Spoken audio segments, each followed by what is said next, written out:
നെടുവത്തുനഗർ അംബേദ്കർ സ്മാരക വായനശാല പ്രവർത്തകർ ക്ഷേത്രമുറ്റത്ത് നടത്തിയ നോമ്പുതുറ നവ്യാനുഭവമായി. നെടുവത്തുനഗർ അംബേദ്കർ സ്മാരക വായനശാല പ്രവർത്തകർ കളത്തിൽ ക്ഷേത്രമുറ്റത്ത് നടത്തിയ സമൂഹ നോമ്പുതുറ നാട്ടുകാർക്ക് നവ്യാനുഭവമായി മാറി. എല്ലാ സമുദായത്തിലും നോമ്പുകളുണ്ട്, എല്ലാവരും നോമ്പ് നോൽക്കുന്നു. അതിലൂടെ മനസ്സും ശരീരവും നന്നാവുകയും മനുഷ്യർ എല്ലാവരും ഒന്നാണെന്ന ചിന്തയും കുറച്ചു നാളത്തെ ജീവിതം നോമ്പുകളിലൂടെയാകട്ടെ എന്ന് ഉദ്ഘാടന പ്രസംഗത്തിൽ ഷമീർ സെവൻസ് പറഞ്ഞു. യോഗത്തിൽ പ്രസിഡന്റ് സുരേന്ദ്ര സിംഗ് അധ്യക്ഷനായിരുന്നു. മയക്കുമരുന്നിനും രാസലഹരിക്കുമെതിരെ വിവിധ മതങ്ങളിലെ യുവത ഒത്തുചേർന്നുകൊണ്ട് പ്രതിരോധിക്കുകയും പോരാടുകയും വേണമെന്ന് പത്രപ്രവർത്തകനായ ഡി ദിലീപ് സന്ദേശം നൽകി.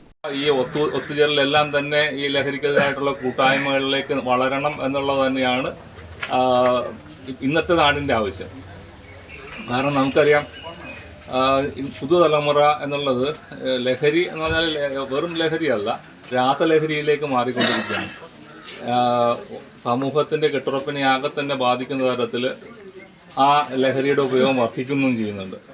അപ്പം അതുകൊണ്ട് തന്നെ അതിനെതിരെ ഇപ്പോൾ സർക്കാരിനോ പോലീസിനോ എക്സൈസിനോ ഒന്നും തനിച്ച് ചെയ്താലൊന്നും ഇതൊന്നും അവസാനിപ്പിക്കാൻ പോകുന്നില്ല. കാരണം നമുക്കറിയാം, ഇപ്പോൾ മറ്റു സംസ്ഥാനങ്ങളിലൊക്കെ യു.പിയിലും ഗുജറാത്തിലൊക്കെ മദ്യം നിരോധിച്ചിട്ട് വർഷങ്ങൾ കഴിഞ്ഞു, 10-16 വർഷങ്ങൾ കഴിഞ്ഞു.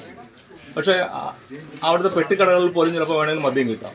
കാരണം ആവശ്യക്കാരനുണ്ടോ ആ സാധനം കിട്ടിയിരിക്കും.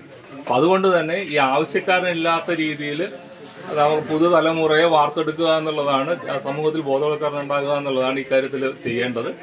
കഴിഞ്ഞ കൊല്ലം വളരെ വിപുലമായിട്ട് നടത്തി. അതുപോലെ തന്നെ ഇപ്രാവശ്യവും ദൈവത്തിൻ്റെ അനുഗ്രഹത്താൽ ഈ ക്ഷേത്രമുറ്റത്ത് എല്ലാവരും സംസാരിച്ച പോലെ അവിടുത്തെ പാട്ട് കേട്ട് വളർന്നൊരു കാലമുണ്ടായിരുന്നു.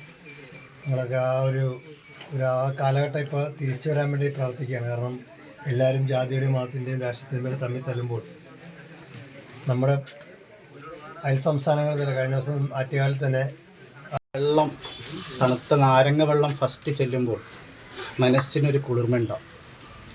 ഇപ്പോൾ ഈ നോമ്പുതുറയുടെ ഈ സാഹചര്യത്തിൽ വന്നപ്പോൾ ഈ ക്ഷേത്രത്തിൻ്റെ മുറ്റത്തിങ്ങനെ നിന്ന് മറ്റൊരു മതവിശ്വാസത്തിൻ്റെ നോമ്പുതുറ നടക്കാൻ പോകുമ്പോൾ അത് മനസ്സിന് നൽകുന്ന കുളിർമ മറ്റൊന്നാണ്, വേറെ വലുതാണ്.